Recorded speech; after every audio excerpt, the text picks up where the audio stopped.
So my name is Eri Hirumi, and I'm the president of Okra this year. And I want to thank Dan for giving me an opportunity to do our little spiel and kind of share some of our thoughts and ideas. And what I'm going to do is hopefully something a little different. I'm going to talk about being innovative in the quality management system area and in regulatory. And you usually don't hear people use innovative in regulatory, but I swear to you, it is possible. So I'm going to share my thoughts on that, right? I like the Pareto type of 80-20 rule. I think a lot of times when you meet with regulatory people and quality, they want a perfect system. They don't want anything to happen and nothing to go wrong, and they want it perfect, and they work till they nail that sucker in with 50 nails just to make it perfect. And a lot of times that does not add value to your process, and it does not improve quality to your products, right? So what I'm preaching, or I'm trying to propose here, is that follow the 80-20 rule. 20% of your effort should cover 80% of your output. And you should allow that flexibility and room to make errors every once in a while. Because you know what? You learn from the errors, and you learn how to deal with errors that way. If you think your life is going to be perfect and nothing's going to ever go wrong and you don't have to deal with errors, you're going to get blindsided, like the other gentleman was talking about, right? You're going to get blindsided because things are going to go wrong no matter what you do. So Pareto, that's Mr. Pareto. He came up with that principle based on things as he saw things going on around the world.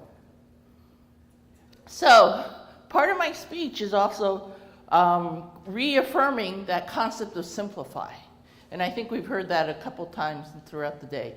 You want to simplify your process. You want to make your process easy to teach new people, because you know your turnover rates are increasing, so people got to be able to pick it up really fast. You heard that concept in terms of customers. Customers want something that's intuitive and easy to learn. Your employees need to be able to learn it quickly and fast. You want it to be able to do. If a person has to run around the lab and go out to 90-degree weather outside in the sun to perform a task, the chances that he's going to do it well and do it often is pretty slim, right? So you want to make it easy. You want to make it easy for them to do and easy to learn. You want to map your process. One of the companies that I work for used to have their whole instrument. They used to take a huge wall like that and put the picture of their whole instrument. They knew every little line item and how the instrument worked and how the sample went through and everything else. And they can tell you they highlighted every critical point. And every person that walked through that company or walked in the manufacturing floor could identify what were the critical points and critical parts of that instrument. Your customers also knew that you knew your stuff.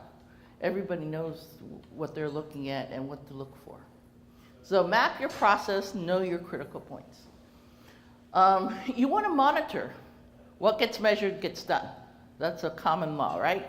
So you want to monitor your process and make sure your monitors and metrics are going to encourage the behavior you want them to do, or you want the results that that's going to help your company. So one example I had was this one company put in metrics, and how often do you hear that? They want to know how many instruments shipped out of the manufacturing floor.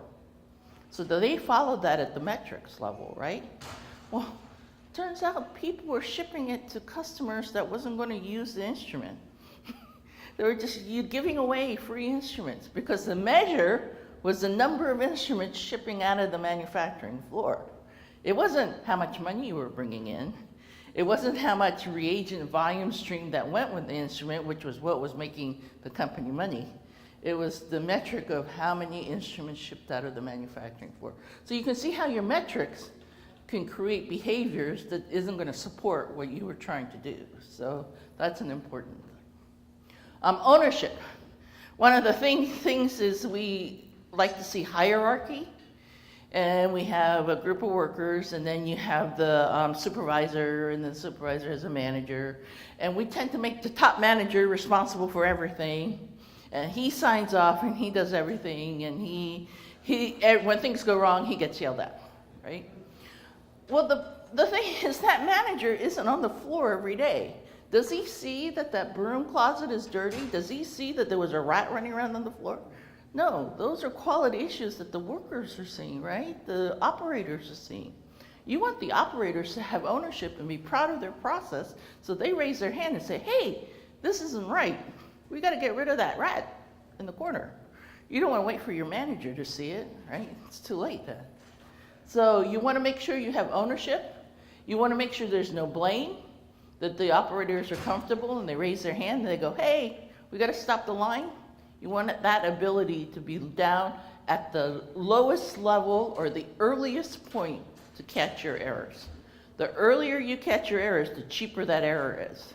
So you want to catch your error at the earliest points, right? And then plan for the error. Create backup plans. Make sure you understand what are your high risks. You're covering only 80% of your products or 80% of your situations. Do you have backup plans for the other 20%? So if you go in there with the attitude you're only covering 80, and you need to create the backup for the 20, if you fail 25% instead of 80, that's okay. You got a backup, right? So that's the other thing. So another common mistake a lot of companies do, and I've seen it all over. Somebody makes an error on the floor, and they add a layer of reviews and sign-offs. So somebody forgot to check the numbers on a spec document. Well, now we have a manager sign off that spec document, okay? A bunch of instruments go out with the wrong specs on it. Now we've got a director signing off the spec documents after the manager. So you're building these little intricate items and requirements on top of each other, and what you see there is a Winchester house. So I don't know, anybody from Northern California? You heard about the Winchester house that's haunted, and the wife of the Winchester creator thought her life was haunted by all the ghosts of the people that was killed by the gun.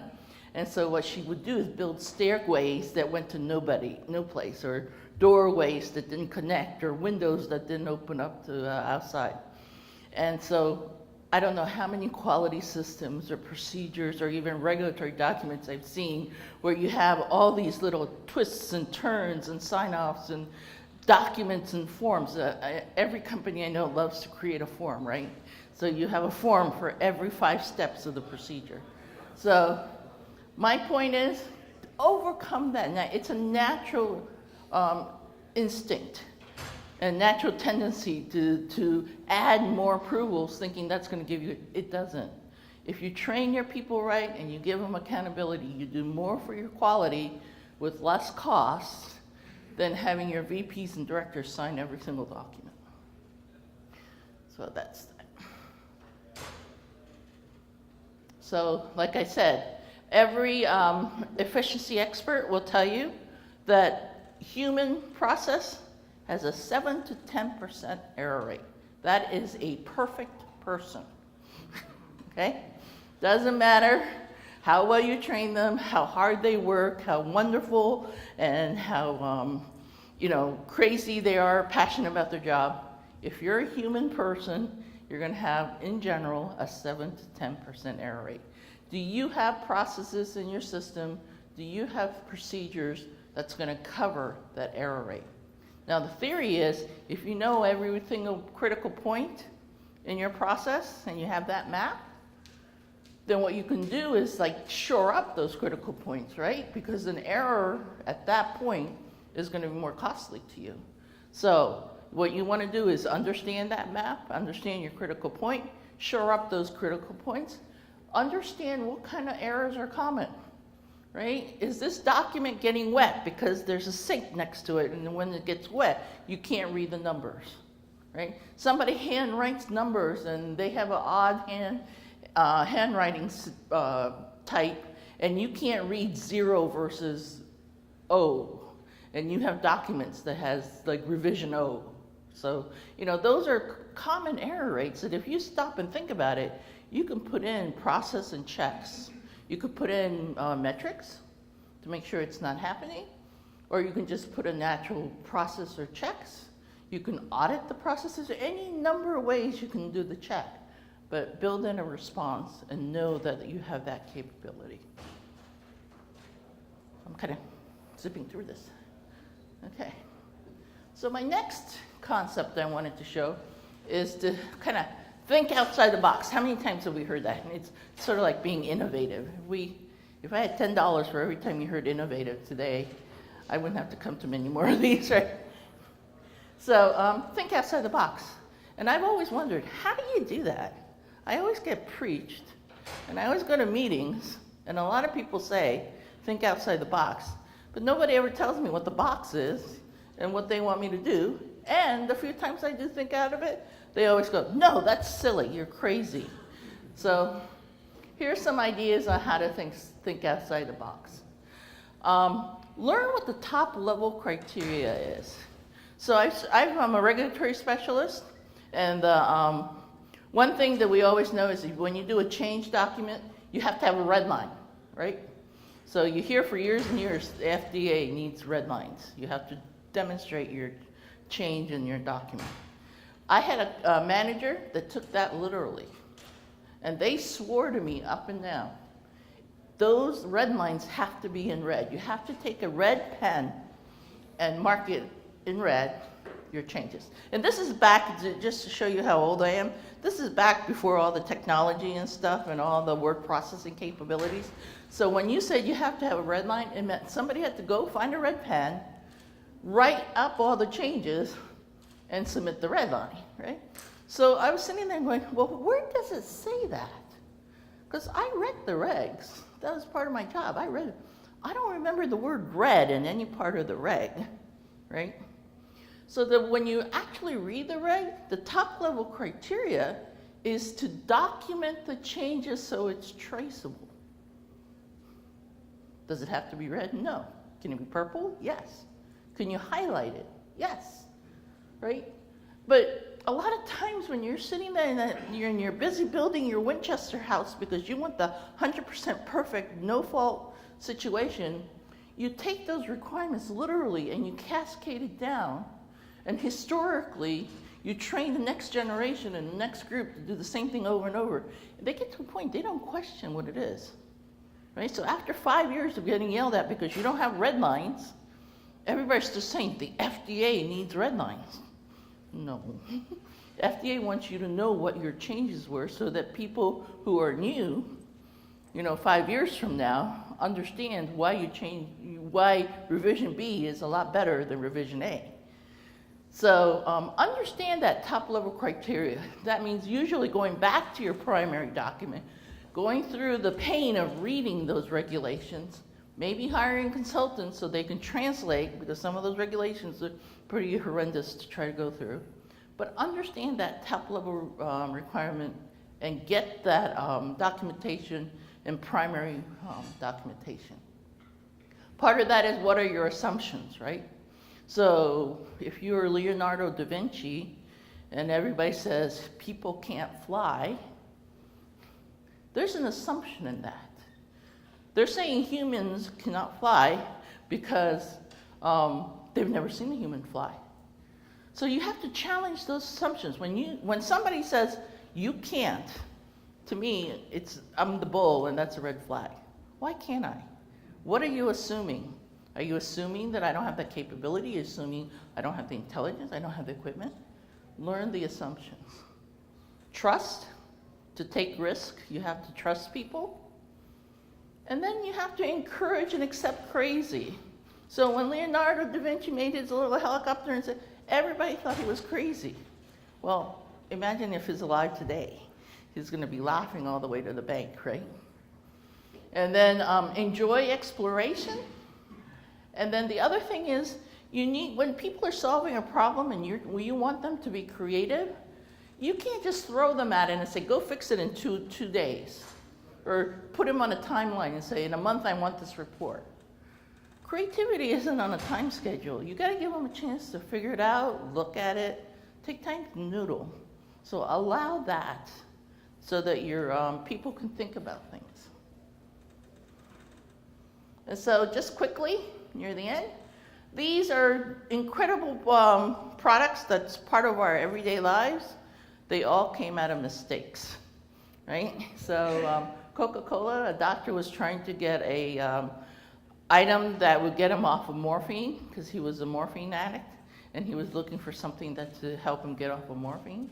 Post-its, the scientist was trying to find a glue that was a super glue and will never release, and when they found that this released too easy, everybody said, well, that's a failure, but then somebody else started putting it in his Bible, and everybody was like, ooh, that's really cool. I can mark my place, and then it won't harm whatever I'm marking.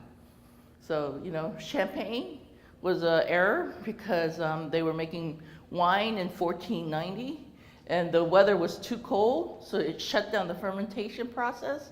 And when it warmed up in the spring of 1491, it started it up again, and they had champagne. And then penicillin is, of course, the famous one. So, my final statement, let your imagination glow. I love that picture.